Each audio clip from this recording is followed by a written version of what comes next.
പലപ്പോഴും ഡോക്യുമെൻറ്റേഷൻ്റെ ഭാഗമായിട്ട് ചില ഡോക്യുമെൻറ്റുകൾ ചെറിയ മാറ്റത്തിരുത്തലുകളിലൂടെ പുതിയ ഡോക്യുമെൻ്റ് ക്രിയേറ്റ് ചെയ്യുന്ന ഒരു അവസ്ഥ ഉണ്ടായിരിക്കാൻ സാധ്യതയുണ്ട്. പലപ്പോഴും വല്ല ഇൻറ്റേർണൽ മെമ്മോകളും മറ്റും നമ്മൾ ക്രിയേറ്റ് ചെയ്യുമ്പോൾ മൊത്തമായിട്ട് ആദ്യം മുതൽ തന്നെ ക്രിയേറ്റ് ചെയ്യേണ്ട ഒരു ആവശ്യം വരുന്നില്ല. ഡേറ്റ് അതുപോലെ തന്നെ മറ്റുള്ള ചില ഭാഗങ്ങൾ മാത്രം മാറ്റിക്കൊണ്ട് നമുക്ക് പുതിയ ഡോക്യുമെൻ്റ് വളരെ പെട്ടെന്ന് തന്നെ ക്രിയേറ്റ് ചെയ്തെടുക്കാനായിട്ട് സാധിക്കും. ഇത്തരം സന്ദർഭങ്ങളിൽ നിലവിലുള്ള ഒരു ഫയലിനെ ഡിസ്റ്റർബ് ചെയ്യാതെ തന്നെ അതിൻ്റെ ഒരു കോപ്പി ലഭിക്കുന്നതിനുള്ള ഒരു സംവിധാനമാണ്. അത് തുറന്ന് കഴിഞ്ഞതിന് ശേഷമാണെങ്കിൽ നമുക്ക് F12 പ്രസ് ചെയ്യാം, സേവ് ആസ്. അതിനുശേഷം പുതിയ പേര് കൊടുത്തിട്ട് സേവ് ചെയ്യാം. എന്നാൽ അത് കൂടാതെ മറ്റൊരു രീതിയാണ് പറയുന്നത്.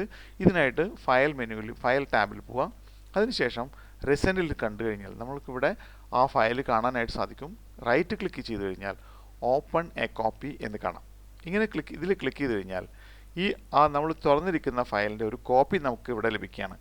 ഇതിൽ എന്ത് മാറ്റത്തിരുത്തലുകൾ വരുത്തി കഴിഞ്ഞാലും ഇത് സേവ് ചെയ്യേണ്ടിയിരിക്കുന്നു. കാരണം ഇത് അതിൻ്റെ ഒരു കോപ്പി മാത്രമാണ്, ഇത് സേവ് ചെയ്തിട്ടില്ല, നമ്മൾ സേവ് ചെയ്യേണ്ടിയിരിക്കുന്നു.